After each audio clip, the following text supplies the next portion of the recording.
Petrol की असल कीमत क्या? हुकूमती रेट के मुताबिक 249 रुपए में बिकने वाला पेट्रोल 215 रुपए में मिलने लगा। नए इंकिशाफात ने सबको हैरान कर दिया।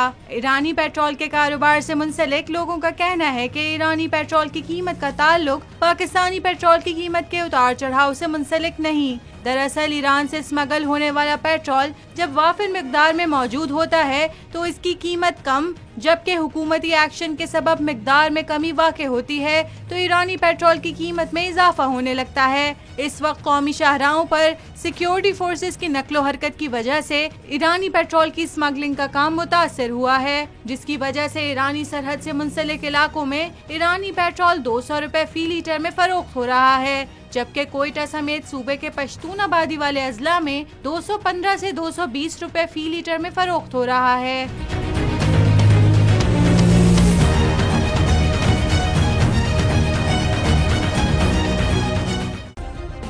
सब्सक्राइब करें और बेल दबाएं ताकि कोई खबर रह न जाए।